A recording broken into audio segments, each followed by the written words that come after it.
એમ કહેવાય છે કે આપણે પણ આપણા સંતાનોને વારસો ભાગમાં જ્યારે આપતા હોય ત્યારે બે બાળકો હોય તો આપણે એ પ્રમાણે એને વેચતા હોય કે આટલું તારું આ એટલું તારું.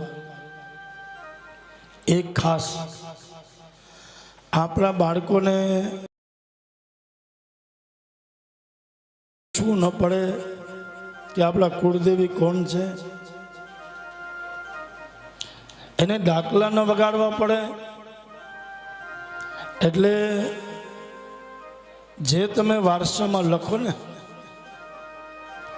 જે નોટબુક તૈયાર કરો એમાં એટલું જરૂર લખજો કે આ આપણી કુળદેવી છે અને આ આપણી કુળદેવીનું નામ છે.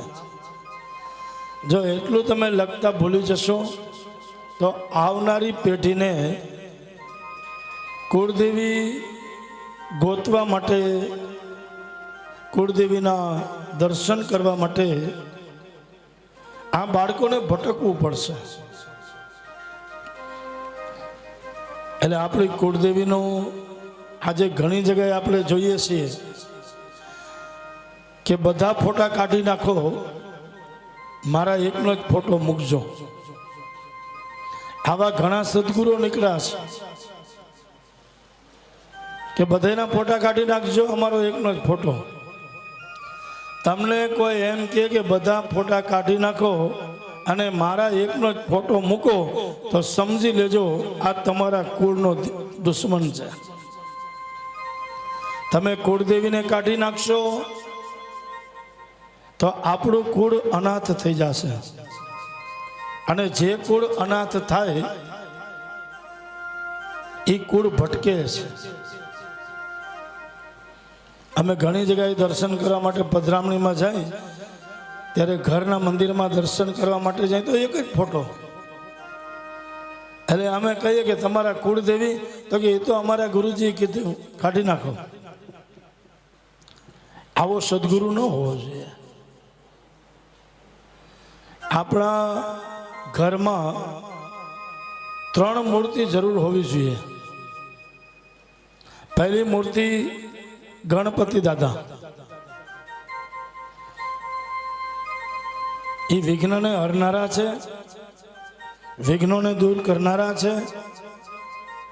આપણા કુળમાં, આપણા પરિવારમાં કોઈ વિઘ્ન ના આવે એટલે ગણપતિ રાખવા. બીજું લક્ષ્મીજી, એનું ક્યારે વિસર્જન ન થાય એટલે લક્ષ્મીજીનો પણ ફોટો, મૂર્તિ આપણા ઘરમાં હોવી જરૂરી છે. બે સાથે હોય તો સારું. લક્ષ્મી નારાયણ. અને ત્રીજું આપણી કુળદેવી. ઘરમાં આપણી કુળદેવી જરૂર, એની પૂજા થવી જોઈએ.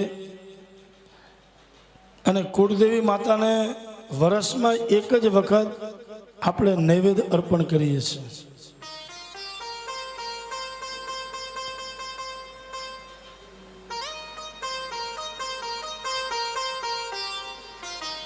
અને કુળદેવી માતા એ આપણા કુળની રક્ષણ કરનારી છે. એટલે કુળદેવી માતા જરૂર આપણા ઘરમાં હોવા જોઈએ. દેવ તો જેટલા આપણા ઘરમાં હોય એ બધા સારા જ, બહુ સારું કહેવાય, પણ 3 દેવ આપણા ઘરમાં મુખ્ય હોય.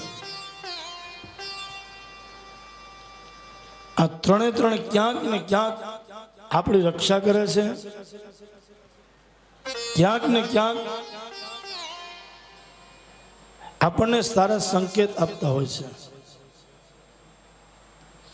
અમે તો એટલું કહીએ કે તમે કુળદેવી માતા ઉપર ભરોસો રાખીએ ને એટલું કહી દો. મેં કાલે જ લગભગ કીધું કે કાલે કે પરમ દિવસે કે પેલા ઉમરાવાળી હોય રાજી તો ડુંગરાવાળી આપોઆપ રાજી